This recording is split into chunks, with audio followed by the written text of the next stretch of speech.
ನಮಸ್ಕಾರ, ನೀವು ನೋಡ್ತಾ ಇದ್ದೀರಾ ನ್ಯೂಸ್ 18. ನಾನು ಸ್ಮಿತಾ ರಂಗನಾಥ್. ಪಶ್ಚಿಮ ಕರಾವಳಿಯಲ್ಲಿ ಬಿಪರ್ಜಾಯ್ ಆರ್ಭಟದ ಹಿನ್ನೆಲೆಯಲ್ಲಿ ಬಿಪರ್ಜಾಯ್ ಚಂಡಮಾರುತ ಎದುರಿಸೋಕೆ ಸಕಲ ರೀತಿಯಲ್ಲೂ ಕೂಡ ಸಿದ್ಧತೆ ಮಾಡಿಕೊಳ್ಳಲಾಗ್ತಾ ಇದೆ. ಗುಜರಾತ್ ಮುಖ್ಯಮಂತ್ರಿ ಜೊತೆಯಲ್ಲಿ ಕೇಂದ್ರ ಗೃಹ ಸಚಿವ ಅಮಿತ್ ಶಾ ಸಭೆಯನ್ನ ನಡೆಸುತ್ತಿದ್ದಾರೆ.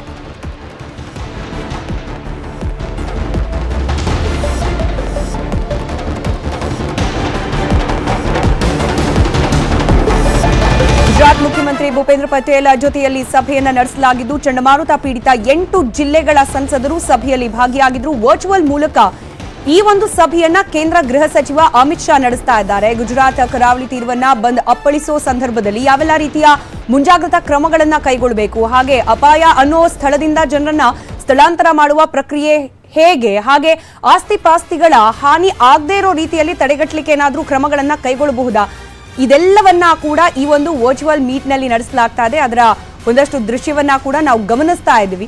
ಕರಾವಳಿ ತೀರದಲ್ಲಿ ಅಲರ್ಟ್ ಅನ್ನ ಈಗ ಆಲ್ರೆಡಿ ಘೋಷಿಸಲಾಗಿದೆ. ಹಾಗೆ NDRF ತಂಡಗಳಿಂದ ನಿಯೋಜನೆ ಮಾಡಿ ಸ್ಥಳಾಂತರ, ಈ ಅಪಾಯ ಅನ್ನೋ ಪ್ರದೇಶದ ಜನರನ್ನ ಸ್ಥಳಾಂತರ ಮಾಡೋ ಪ್ರಕ್ರಿಯೆ ಕೂಡ ಚುರುಕಾಗಿದೆ.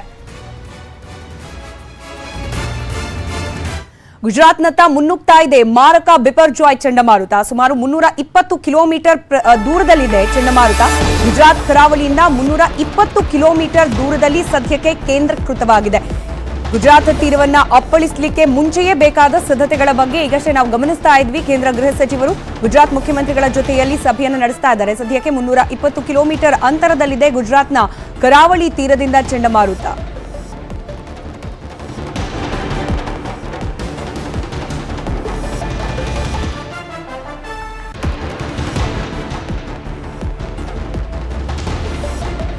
ಚಂಡಮಾರುತ ಸಮೀಪಿಸ್ತಾ ಇದ್ದಂತೆ ದ್ವಾರಕಾದಲ್ಲಿ ಭಾರಿ ಮಳೆಯಾಗೋ ನಿರೀಕ್ಷೆ. ಮೊದಲು ದ್ವಾರಕಾ ಪೋರ್ಟ್ ಭಾಗದಲ್ಲಿ ಭಾರಿ ಮಳೆಯಾಗೋ ಸಾಧ್ಯತೆ ಇದೆ. ಕಾಜ್ಪು ಪೋರ್ಟ್ಗೆ ನಾಡಿದ್ದು ಸಂಜೆ 5 ಗಂಟೆಗೆ ಚಂಡಮಾರುತ ಅಪ್ಪಳಿಸೋ ಸಾಧ್ಯತೆ ಇದೆ ಅಂತ ಹೇಳಿ ಹವಾಮಾನ ಇಲಾಖೆ ಮಾಹಿತಿಯನ್ನ ರವಾನೆ ಮಾಡಿದೆ. ಈಗಾಗಲೇ ದ್ವಾರಕಾ ಪೋರ್ಟ್ ಏರಿಯಾದಲ್ಲಿ ಮಳೆ ಸುರಿತಾ ಇದೆ. ದ್ವಾರಕಾದಾದ್ಯಂತ ಆರೆಂಜ್ ಅಲರ್ಟ್ ಅನ್ನ ಘೋಷಣೆ ಮಾಡಲಾಗಿದೆ. ಮುಂಜಾಗ್ರತಾ ಕ್ರಮವಾಗಿ ಆರೆಂಜ್ ಅಲರ್ಟ್ ಅನ್ನ ಘೋಷಣೆ ಮಾಡಲಾಗಿದೆ. ಬಿಪರ್ಜಾಯ್ ಚಂಡಮಾರುತದಿಂದ ಆಗಬಹುದಾದ ಅನಾಹುತಗಳನ್ನ ತಪ್ಪಿಸಿಕೊಳ್ಳಲಿಕ್ಕೆ ಬೇಕಾದ ಸಿದ್ಧತೆಯನ್ನ ಕೂಡ ಗುಜರಾತ್ ಜೊತೆಗೆ ಕೇಂದ್ರ ಸರ್ಕಾರ ಕೂಡ ಮಾಡ್ತಾ ಇದೆ.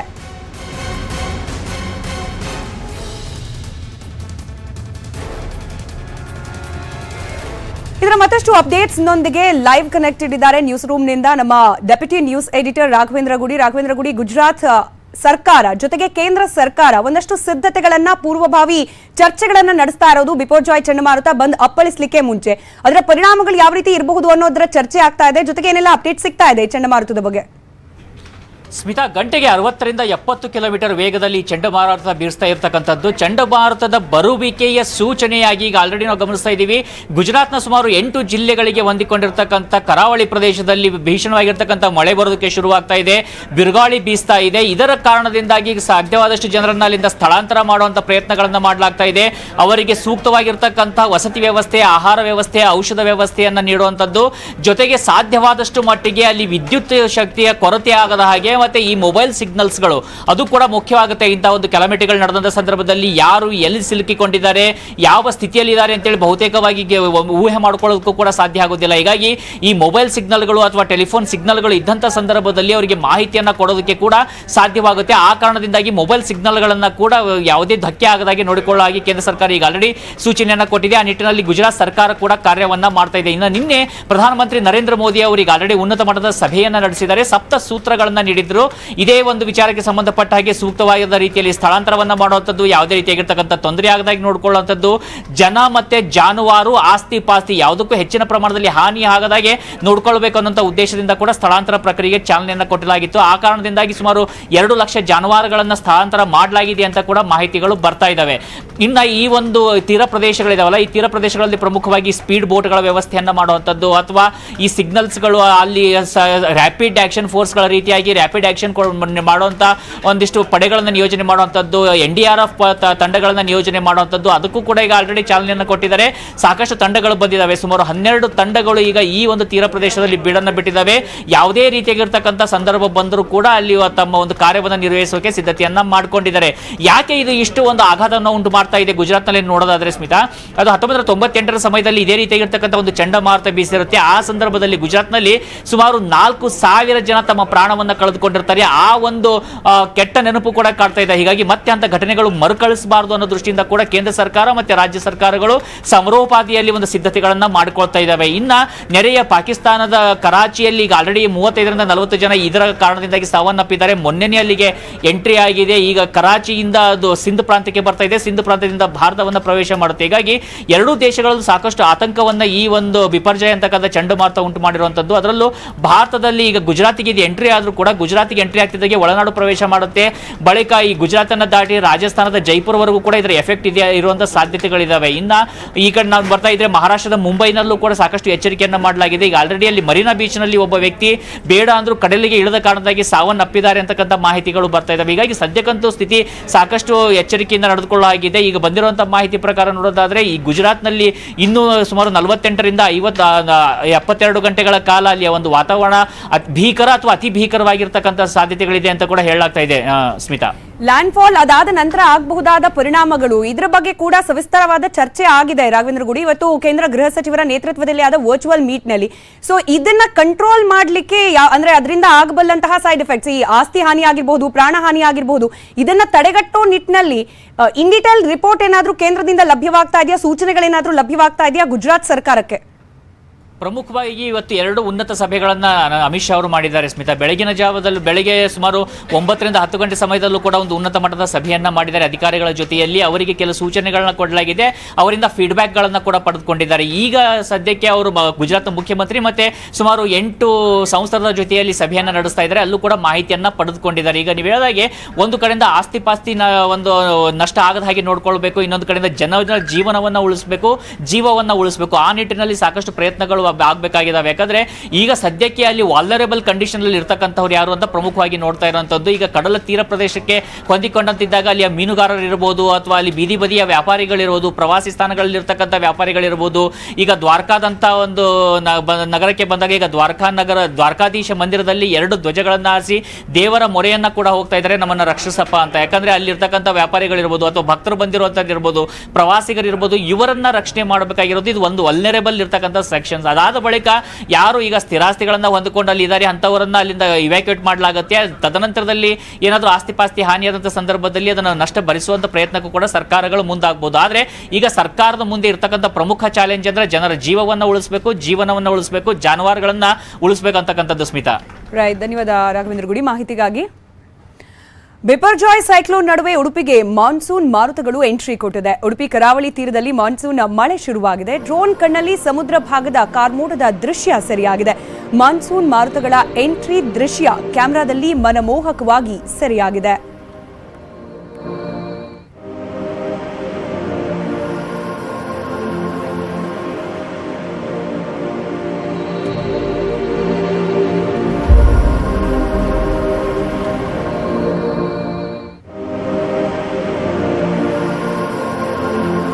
ಕರಾವಳಿಗೂ ಕೂಡ ಬಿಪರ್ಜಾಯ್ ಚಂಡಮಾರುತದ ಪರಿಣಾಮ ತಟ್ತಾ ಇದೆ. ಡ್ರೋನ್ನಲ್ಲಿ ಸೆರೆಯಾಗಿರುವ ಕಾರ್ಮೋಡದ ಅದ್ಭುತ ದೃಶ್ಯವನ್ನ ನಾವು ಗಮನಿಸ್ತಾ ಇದ್ವಿ. ವರುಣ್ ಅನ್ನೋ ಯುವಕ ಡ್ರೋನ್ನ ಮೂಲಕ ಸೆರೆ ಹಿಡಿದಿರುವ ದೃಶ್ಯಗಳು ಇದು. ಉಡುಪಿ ಜಿಲ್ಲೆಯ ಕಾಪು ತಾಲೂಕಿನ ಪಡುಬಿದ್ರೆಯಲ್ಲಿ ಕಂಡುಬಂದಂತಹ ದೃಶ್ಯಗಳು. 40 ಸೆಕೆಂಡ್ನಲ್ಲಿ ಸುರಿದ ಮಳೆ ಹಾಗೆ ಕಾರ್ಮೋಡ ಇದೆಲ್ಲವನ್ನ ಕೂಡ ಅತ್ಯದ್ಭುತವಾಗಿ ಡ್ರೋನ್ನ ಮೂಲಕ ಸೆರೆ ಹಿಡಿಯಲಾಗಿದೆ.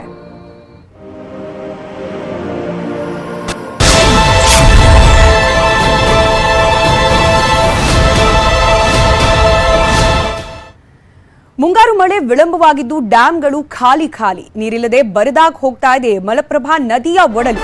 ಬೆಳಗಾವಿ ಜಿಲ್ಲೆಯ ಹಲವೆಡೆ ಕುಡಿಯೋ ನೀರಿನ ಸಮಸ್ಯೆ ಈಗ ಆಲ್ರೆಡಿ ತಲೆದೋರಿದೆ. ನ್ಯೂಸ್ 18 ಕೂಡ ಯಾವ ಜಿಲ್ಲೆಗಳಲ್ಲಿ ನೀರಿಗಾಗಿ ಹಾಹಾಕಾರ ಯಾವ ಮಟ್ಟಿಗಿದೆ ಅನ್ನೋದರ ಸವಿಸ್ತಾರವಾದ ವರದಿಯನ್ನ ಸತತವಾಗಿ ಕಳೆದ 3-4 ದಿನಗಳಿಂದ ಬಿತ್ತರಿಸ್ತಾ ಇದೆ. ಇದೀಗ ಬೆಳಗಾವಿ ಜಿಲ್ಲೆಯ ಸಮಸ್ಯೆಗೆ ಕನ್ನಡಿ ಹಿಡಿಯೋ ಪ್ರಯತ್ನ. ಮಲಪ್ರಭಾ ನದಿಯ ಒಡಲು ಬರದಾಗಿರೋದ್ರಿಂದಾಗಿ ಕುಡಿಯೋ ನೀರಿಗೂ ಕೂಡ ಸಮಸ್ಯೆ ಆಗ್ತದೆ. 37.7 TMC ಸಾಮರ್ಥ್ಯ ಇದೆ ಮಲಪ್ರಭಾ ಡ್ಯಾಮ್.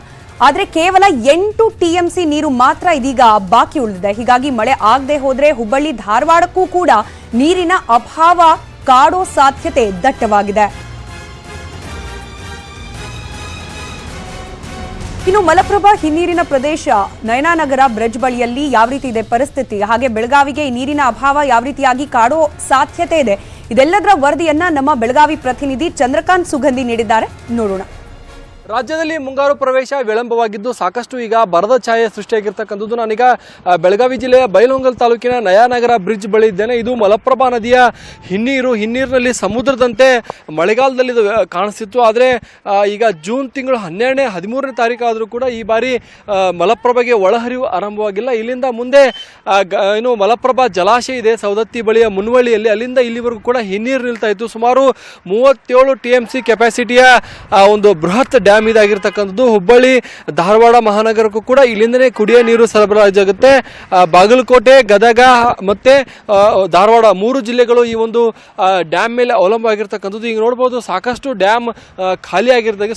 ಸುಮಾರು 8 TMC ಅಷ್ಟು ನೀರು ಮಾತ್ರ ಈಗ ಡ್ಯಾಮ್ನಲ್ಲಿ ಉಳಿದಿದೆ. ಇದರಲ್ಲಿ 4 TMC ನೀರಷ್ಟು ಮಾತ್ರ ಬಳಸ್ಬೋದು. ಇನ್ನುಳಿದಂಥದ್ದು ಡೆಡ್ ಸ್ಟೋರೇಜ್ ಅಂತ ಹೇಳಿ ಈಗಾಗಲೇ ಅಧಿಕಾರಿ ಹೇಳ್ತಾ ಇದ್ದಾರೆ. ಈಗಾಗಲೇ ಖಾನಾಪುರ ಭಾಗದಲ್ಲಿ ಅಂದರೆ ಖಾನಾಪುರ ಪಶ್ಚಿಮ ಘಟ್ಟ ಪ್ರದೇಶದಲ್ಲಿ ಮಳೆ ಆರಂಭ ಆಗಬೇಕಿತ್ತು. ಆದರೆ ರಾಜ್ಯದಲ್ಲಿ ಮುಂಗಾರು ವಿಳಂಬವಾಗಿದೆ. ಹೀಗಾಗಿ ಜನ ಜಾನುವಾರುಗಳಿಗೆ ಈಗ ಕುಡಿಯೋ ನೀರಿನ ಸಾಕಷ್ಟು ಸಮಸ್ಯೆ ಉದ್ಭವ ಆಗಿರ್ತಕ್ಕಂಥದ್ದು. ಇನ್ನೂ 1 ವಾರಗಳ ಕಾಲ ಇದೇ ರೀತಿ ಆದರೆ ಮಲಪ್ರಭಾ ಜಲಾಶಯದ ಅಚ್ಚುಕಟ್ಟು ನೀನು ವ್ಯಾಪ್ತಿಯಲ್ಲಿರ್ತಕ್ಕಂಥ ನಗರ ಮತ್ತು ಪಟ್ಟಣಗಳಿಗೆ ಕುಡಿಯೋ ನೀರಿನ ಅಭಾವ ಸೃಷ್ಟಿಯಾಗಲಿದೆ. ಈಗಾಗಲೇ ಕೇವಲ 4 TMC ಅಷ್ಟು ನೀರು ಮಾತ್ರ ಉಳಿದಿರ್ತಕ್ಕಂಥದ್ದು. ಮತ್ತೊಂದು ಕಡೆ ಈ ಭಾಗದಲ್ಲಿ ನೋಡ್ಬೋದು ಏನು ಇಲ್ಲಿ ಸಾಕಷ್ಟು ಅಂದರೆ ಬೈಲಹೊಂಗಲ ಸೇರಿದಂತೆ ಎಲ್ಲ ಕಡೆಗಳು ಕೂಡ ಇಲ್ಲಿಂದಲೇ ನೀರು ಸರಬರಾಜಾಗುತ್ತೆ.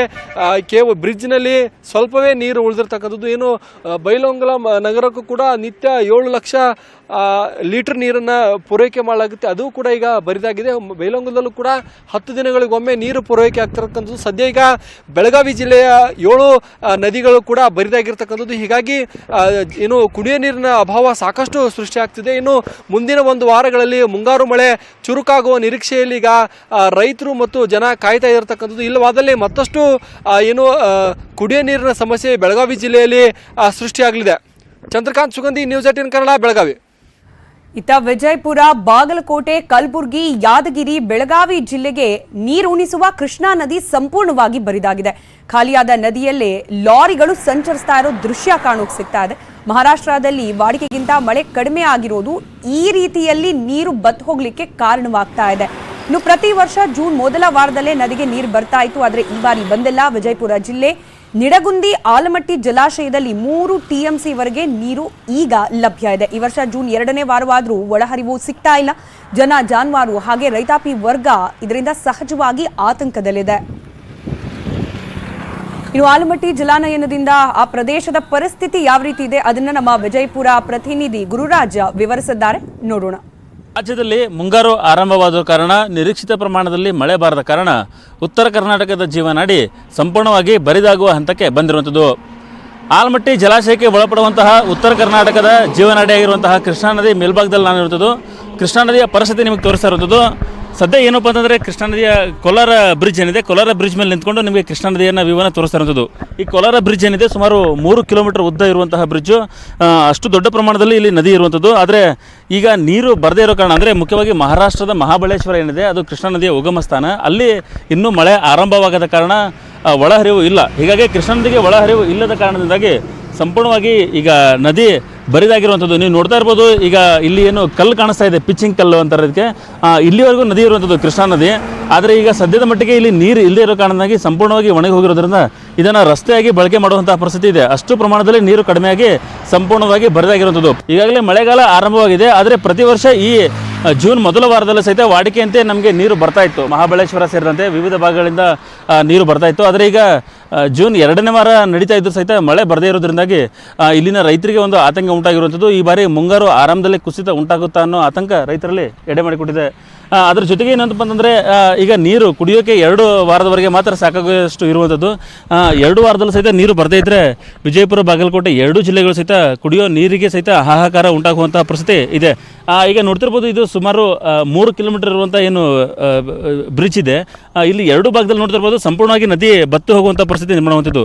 ಅಲ್ಲಲ್ಲಿ ಕೆಲ ಭಾಗದಲ್ಲಿ ಸಹಿತ ನೀರು ಶೇಖರಣೆ ಆಗಿದೆ, ಆದರೆ ಅದು ಯಾವುದಕ್ಕೂ ಬಳಕೆ ಆಗೋದಿಲ್ಲ. ಯಾಕಂದರೆ ಅದು ಇಡೀ ನದಿಗಿಂತಲೂ ಸ್ವಲ್ಪ ಕೆಳಮಟ್ಟದಲ್ಲಿ ಇರೋದ್ರಿಂದ ಅದು ನೀರು ಯಾವುದಕ್ಕೂ ಬಳಕೆ ಆಗೋದಿಲ್ಲ. ಅದನ್ನು ಹೊರತುಪಡಿಸಿದ್ರೆ ಇಡೀ ನದಿ ಸಂಪೂರ್ಣವಾಗಿ ಬರಿದಾಗಿರುವಂಥದ್ದು.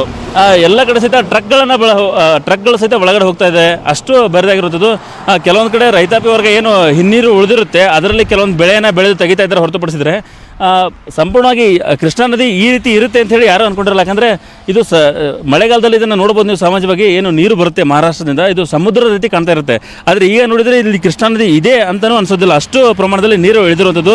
ಇನ್ನೂ 2 ವಾರದಲ್ಲಿ ಮಳೆ ಬರದೇ ಇದ್ರೆ ಸಹಿತ, ಅಥವಾ ಇನ್ನೂ 2 ವಾರದಲ್ಲಿ ನಮಗೆ ಒಳಹರಿವು ಉಂಟಾಗದೇ ಇದ್ದರೆ ಬಹಳಷ್ಟು ಕಷ್ಟ ಆಗುವ ಪರಿಸ್ಥಿತಿ ಇರುವಂಥದ್ದು.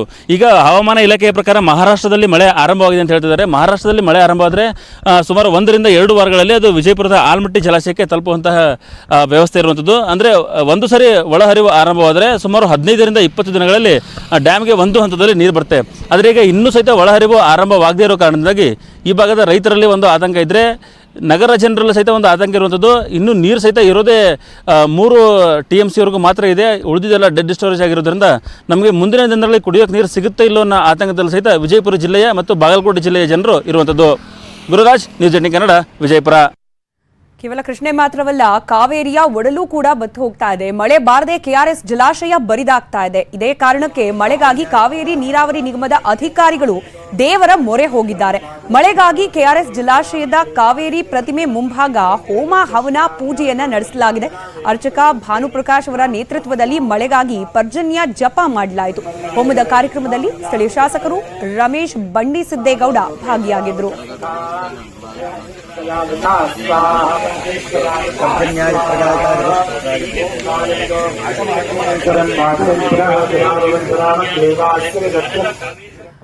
ಆಡಿಟ್ ವರದಿಯಲ್ಲಿ ಬಿಬಿಎಂಪಿಯ ಬೃಹತ್ ಭ್ರಷ್ಟಾಚಾರದ ಜಾಲ ಬಯಲಾಗಿದೆ. ಇದರ ಇನ್ ಡೀಟೇಲ್ ರಿಪೋರ್ಟ್ ನಿಮ್ಮ ಮುಂದೆ ಇಡ್ತೀವಿ ಬ್ರೇಕ್ನ ನಂತರ.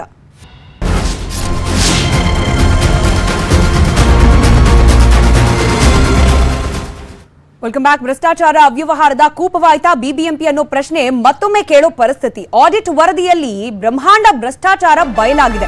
2019-20ನೇ ವರ್ಷದಲ್ಲಿ ಖರ್ಚು ವೆಚ್ಚಗಳಲ್ಲಿ ಅಧಿಕಾರಿಗಳು ಗೋಲ್ಮಾಲ್ ಮಾಡಿರೋದು ಈ ಆಡಿಟ್ ವರದಿಯ ಮೂಲಕ ಬಹಿರಂಗವಾಗ್ತಾ ಇದೆ.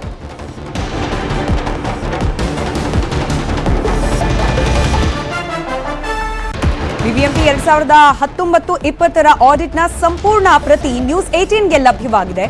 1213 ಅವ್ಯವಹಾರಗಳು, ಬರೋಬ್ಬರಿ 1500 ಕೋಟಿಗೂ ಅಧಿಕ ಮೊತ್ತದ ಏರುಪೇರಾಗಿರೋದು ಕಾಣೋಕೆ ಸಿಗ್ತಾ ಇದೆ.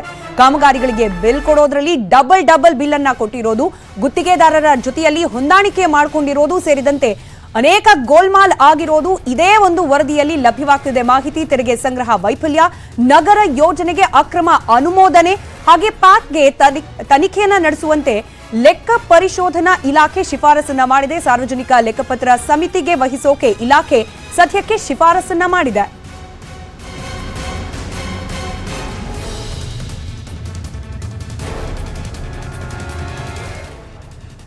ಹಾಗಾದ್ರೆ ಈ 2019-20ನೇ ಸಾಲಿನಲ್ಲಿ ಆದ ಅವ್ಯವಹಾರಗಳು, ಈ ಆಡಿಟ್ ವರದಿಯಲ್ಲಿ ಏನೆಲ್ಲ ಅಂಶಗಳು ಬಹಿರಂಗ ಆಗ್ತಾ ಇದೆ, ಅದರ ಕಂಪ್ಲೀಟ್ ಡೀಟೇಲ್ಸ್ ನ್ಯೂಸ್ 18ಗೆ ಲಭ್ಯವಾಗಿದೆ. ಅದನ್ನ ಒಂದೊಂದಾಗಿ ಗಮನಿಸ್ತಾ ಹೋಗೋಣ. ರಶೀದಿಯಲ್ಲಿ ವಸೂಲಾದ ತೆರಿಗೆ ಬಿಬಿಎಂಪಿ ಖಾತೆಗೇನೆ ಸೇರಿಲ್ಲ ಅನ್ನೋದು ಆ ವರ್ಷದಲ್ಲಿ 2019-20ರಲ್ಲಿ ಯಾವುದೇ ಹಣವನ್ನ ಪಾವತಿ ಮಾಡಿದ್ರೂ ಕೂಡ ರಶೀದಿ ಮೂಲಕ ಕೊಟ್ಟ ಸಂದರ್ಭದಲ್ಲಿ ನೇರವಾಗಿ ಅದು ಹೋಗಬೇಕಾಗಿರೋದು ಬಿಬಿಎಂಪಿಯ ಖಾತೆಗೆ, ಖಜಾನೆಗೆ. ಆದ್ರೆ ಇದು ಆಗಿಲ್ಲ. ಇದೇನೇ ಸ್ಪಷ್ಟವಾಗಿ ತಿಳಿಸ್ತಾ ಇದೆ ಯಾವ ರೀತಿಯಾದ ಹಣದ ಅವ್ಯವಹಾರ ಆಗಿದೆ ಅಂತ ಹೇಳಿ. ಕೇವಲ ಇಲ್ಲಿಗೆ ನಿಲ್ಲಿಲ್ಲ, ಬದಲಾಗಿ ಕೊಟೇಶನ್ ಅನುಮೋದನೆ ಕೊಡೋಕ್ ಮುಂಚೆನೆ ಬಿಲ್ ಮಂಜೂರು. ಕೊಟೇಶನ್ ಇಲ್ಲದೆ ಯಾವುದೇ ಕಾರಣಕ್ಕೂ ಕೂಡ ಬಿಲ್ ಅನ್ನ ಕ್ಲಿಯರ್ ಮಾಡೋ ಹಾಗಿಲ್ಲ, ಪಾಸ್ ಮಾಡೋ ಹಾಗಿಲ್ಲ. ಆದ್ರೆ ಕೊಟೇಶನ್ ವಿಚಾರ ಕೈ ಹಾಕೋಕ್ ಮುಂಚೆನೆ ಹಲವಾರು ವಿಚಾರಗಳಲ್ಲಿ ಬಿಲ್ಗಳನ್ನ ಮಂಜೂರು ಮಾಡಿರೋದು ಕೂಡ ಅವ್ಯವಹಾರ ನಡೆದಿತ್ತು ಅನ್ನೋದನ್ನ ಸಾಕ್ಷೀಕರಿಸ್ತಾ ಇದೆ. ಇದರ ಜೊತೆಗೆ ನಕ್ಷೆಗಳು, ಬಿಲ್ಡಿಂಗ್ಗಳು ಬಿಲ್ ಮಾಡೋ ಸಂದರ್ಭದಲ್ಲಿ ತಯಾರಾಗೋ ನಕ್ಷೆಗಳು, ಅದನ್ನ ಮಂಜೂರು ಮಾಡಬೇಕು ಅಂದ ಸಂದರ್ಭದಲ್ಲಿ ಕಡಿಮೆ ಶುಲ್ಕವನ್ನ ವಸೂಲಿ ಮಾಡಿರೋದು. ಇಲ್ಲಿ ಆಗಿದೆಯಾ ಅಡ್ಜಸ್ಟ್ಮೆಂಟ್ ಆಗಿದೆ ಅಂತ ಅಂದ್ರೆ ಆ ಅಡ್ಜಸ್ಟ್ಮೆಂಟ್ ನ ಮೂಲಕ ಬಂದ ದುಡ್ಡು ಯಾರ ಜೇಬಿಗೆ ಸೇರಿದೆ, ಇದ್ರ ಬಗ್ಗೆ ಕೂಡ ತನಿಖೆ ಆಗ್ಲೇಬೇಕಾದ ಅನಿವಾರ್ಯತೆ ಇದೆ.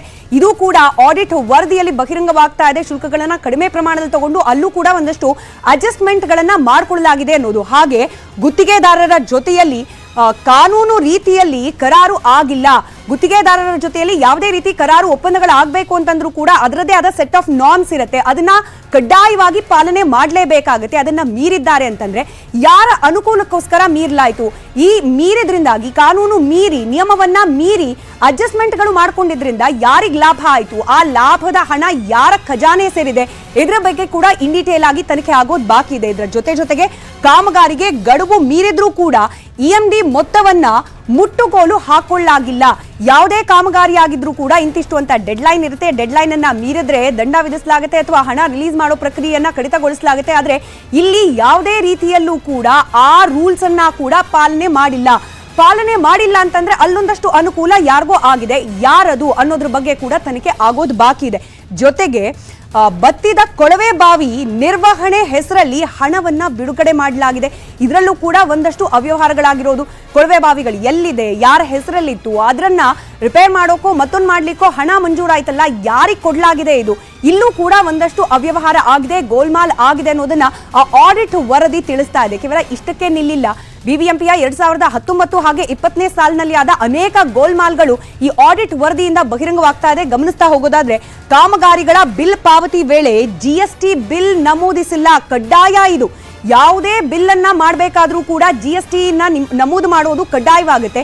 ಇದನ್ನ ಮಾಡಿಲ್ಲ ಅಂತಂದ್ರೆ ಹಾಗಾದ್ರೆ ಅಲ್ಲಿ ಸಕ್ರಮವಾಗಿ ವ್ಯವಹಾರಗಳು ಆಗ್ತಾ ಇಲ್ಲ ಅನ್ನೋದಕ್ಕೆ ಇದು ಸಾಕ್ಷಿ ಆಗ್ತಾ ಇದೆ. ಜೊತೆಗೆ ಬಿ ಖಾತಾ ನಿವೇಶನಗಳಿಗೆ ಅಕ್ರಮವಾಗಿ ಎ ಖಾತಾ ಕೊಡಲಾಗಿದೆ. ಇದು ಹಗ್ಗ ಜಕಾಟ ಬಹಳ ವರ್ಷಗಳಿಂದ ನಡೀತಾ ಇದೆ. ಆದ್ರೆ ಇದಕ್ಕೆ ಇದಮಿತ್ತಂ ಅನ್ನೋ ರೀತಿಯ ರೂಲ್ಸ್ ಗಳು ಬರೋಕ್ ಮುಂಚೆನೆ ನಿಯಮ ಬಾಹಿರವಾಗಿ ಖಾತೆಗಳಲ್ಲೇನೆ ಬದಲಾವಣೆ ಮಾಡಲಾಗಿದೆ. ಬಿ ಖಾತಾದ ನಿವೇಶನಗಳಿಗೆ ಎ ಖಾತಾದನ್ನ ಕೊಡಲಾಗಿದೆ ಅಂತಂದ್ರೆ ಅಲ್ಲೂ ಕೂಡ ಒಂದಷ್ಟು ಅಡ್ಜಸ್ಟ್ಮೆಂಟ್ ಗೋಲ್ಮಾಲ್ ಆಗಿದೆ ಅನ್ನೋದನ್ನ ಸ್ಪಷ್ಟಪಡಿಸ್ತಾ ಇದೆ ಈ ಆಡಿಟ್ ರಿಪೋರ್ಟ್. ಹಾಗೆ ಅಕ್ರಮ ಕಟ್ಟಡಗಳಿಗೆ ಸಾಧಾರಣ ಶುಲ್ಕವನ್ನ ವಿಧಿಸಿ ಪಾಲಿಕೆಗೆ ನಷ್ಟವನ್ನ ಉಂಟು ಮಾಡಲಾಗಿದೆ. ಈ ಅಕ್ರಮ ಕಟ್ಟಡಗಳಿಗೆ ಅಂತಾನೆ ವಿಧಿಸಲಿಕ್ಕೆ ಒಂದಷ್ಟು ನಿಯಮಗಳಿರುತ್ತೆ. ಶುಲ್ಕವನ್ನ ಇಷ್ಟು ವಿಧಿಸಬೇಕು, ಇಷ್ಟು ಅವರಿಂದ ವಸೂಲಾತಿಯನ್ನ ಮಾಡ್ಕೊಳ್ಬೇಕು ಅಂತ ಹೇಳಿ. ಆದ್ರೆ ಇಲ್ಲಿ ಸಾಧಾರಣವಾಗಿ ಬೇರೆ ಕಟ್ಟಡಗಳಿಗೆ ಎಷ್ಟು ಶುಲ್ಕವನ್ನ ವಿಧಿಸಲಾಗುತ್ತೋ ಅಷ್ಟನ್ನ ಮಾತ್ರ ವಿಧಿಸುವ ಮೂಲಕ ಬಿಬಿಎಂಪಿ ಬೊಕ್ಕಸಕ್ಕೆ ನಷ್ಟವನ್ನ ಉಂಟು ಮಾಡಲಾಗಿದೆ. ಹಾಗಾದ್ರೆ ಯಾರ ಬೊಕ್ಕಸ ತುಂಬಿತು, ಇದರ ಬಗ್ಗೆ ಕೂಡ ತನಿಖೆ ಆಗೋದು ಬಾಕಿ ಉಳಿದಿದೆ. ಹಾಗೆ ನಿಗದಿತ ಯೋಜನೆ ಹಾಗೆ ಕಾಮಗಾರಿ ಬ್ಯಾಂಕ್ ಶೀಟ್ ನೀಡಿಲ್ಲ. ಇಷ್ಟು ಅವ್ಯವಹಾರಗಳು ಆಗ್ತಾ ಇದ್ರು ಕೂಡ ಮಾನಿಟರಿಂಗ್ ಯಾಕಾಗಿಲ್ಲ? ಮಾನಿಟರಿಂಗ್ ಮಾಡ್ತಿದ್ದವರೇನೆ ಈ ಗೋಲ್ಮಾಲ್ ನಲ್ಲಿ ಇನ್ವಾಲ್ವ್ ಆಗಿದ್ದಾರಾ? ಅವರದ್ದು ಕೂಡ ಇಲ್ಲಿ ಪಾತ್ರ ಇದೆಯಾ ಅನ್ನೋ ನೇರ ಪ್ರಶ್ನೆಗೆ ಈ ಎಲ್ಲಾ ಅಂಶಗಳು ಕೂಡ ಕಾರಣವಾಗ್ತಾ ಇರೋದು.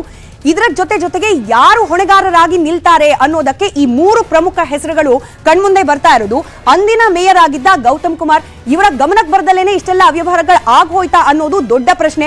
ಹಾಗೆ ಅಂದಿನ ಬಿಬಿಎಂಪಿ ಕಮಿಷನರ್ ಆಗಿದ್ದ ಅನಿಲ್ ಕುಮಾರ್ ಅವರು 2019-20ನೇ ಸಾಲಿನಲ್ಲಿ ಬಿಬಿಎಂಪಿ ಕಮಿಷನರ್ ಆಗಿದ್ದ ಅನಿಲ್ ಕುಮಾರ್ ಅವರು ಹಾಗೆ ಬೆಂಗಳೂರು ಅಭಿವೃದ್ಧಿ ಸಚಿವರಾಗಿದ್ದದ್ದು ಆ ಸಂದರ್ಭದಲ್ಲಿ BS ಯಡಿಯೂರಪ್ಪನವರು. ಇವರು ಕೂಡ ಅವರ ಗಮನಕ್ಕೆ ಬರ್ದಲೇನೆ ಇಷ್ಟೆಲ್ಲ ಅವ್ಯವಹಾರಗಳು ಆಗೋಯ್ತಾ ಅನ್ನೋದು ಪ್ರಶ್ನೆ ಇದೆ.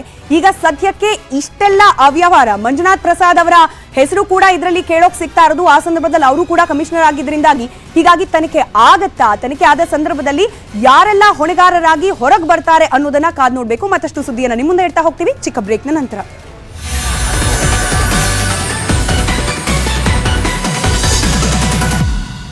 Channels, 15 languages. ಭಾಗ್ಯಗಳ ಸಂಭ್ರಮ ಇನ್ನು ಮುಗದೇ ಇಲ್ಲ. ಪಿಕ್ಚರ್ ಓಡ್ತಾನೆ ಐತೆ. ಈ ಸರ್ಕಾರದವರು ಕರೆಂಟ್ ಬಿಲ್ಲು ಕಟ್ಟಬೇಡಿ ಅಂದ್ಬಿಟ್ರು. ಈಗ ಕರೆಂಟ್ ಬಿಲ್ಲು ಎದ್ವಾ ಬಂದ್ಬಿಟ್ಟೈತೆ. ಆ ಸಿದ್ದರಾಮಣ್ಣವ್ರನ್ನ ಕರೆಸ್ಬಿಟ್ಟು ಅದೇನು ಅಂತ ಒಂದು ಕ್ಲಾರಿಟಿ ಕೊಡಿಸ್ಬಿಡಿಯಪ್ಪ.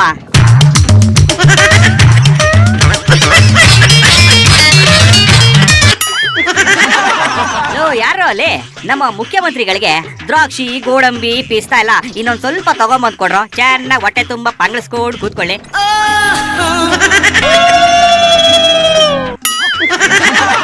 ಸಿದ್ದರಾಮಣ್ಣವ್ರೆ, ನೀವು ಹಿಂಗೆ ಹೊಟ್ಟೆ ತುಂಬಾ ಪಂಗಿಸ್ತಾ ಕೂತಿರ್ರಿ.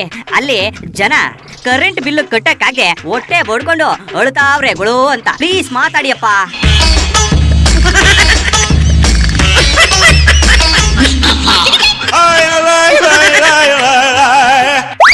ಮಾತಾಡಿ ಅಂದ್ರೆ ಮಲ್ಕೊಂಡೇ ಬಿಟ್ರಿ.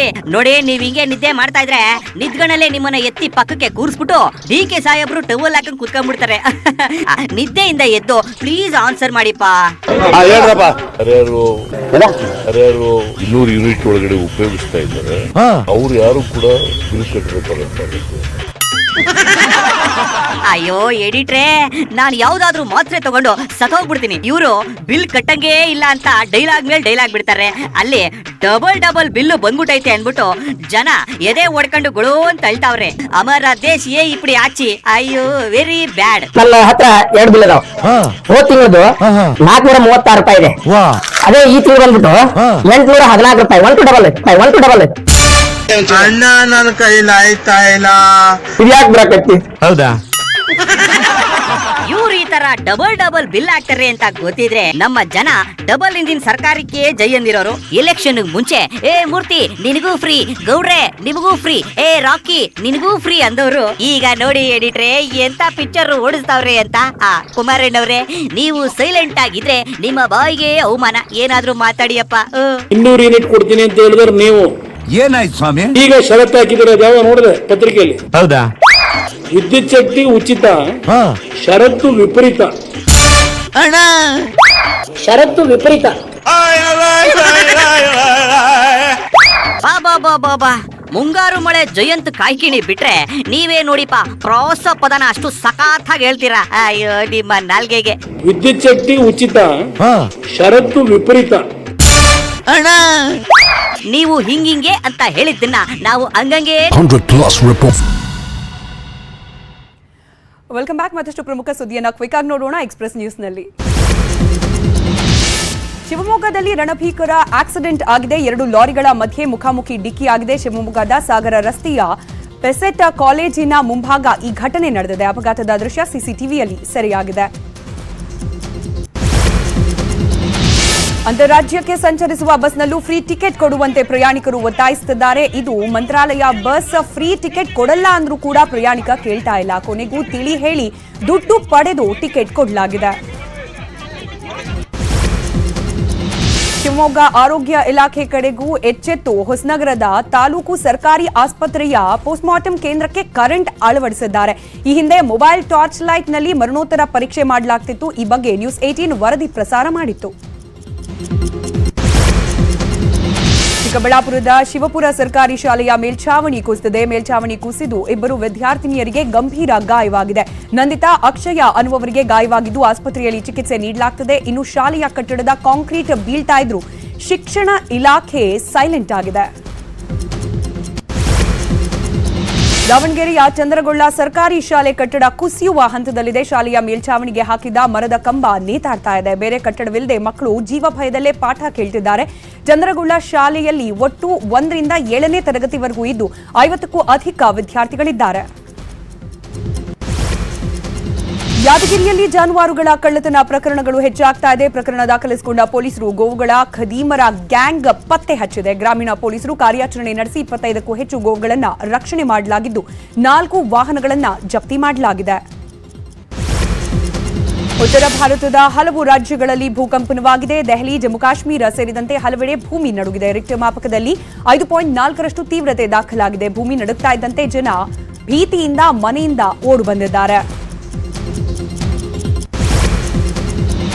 ವಿಷಯವರೆಗಿನ ಪ್ರಮುಖ ಸುದ್ದಿ ನೋಡ್ತಾ ಇರಿ ನ್ಯೂಸ್ 18. ಜಾಲ ನಮ್ಮದು, ಬಲ ನಿಮ್ಮದು.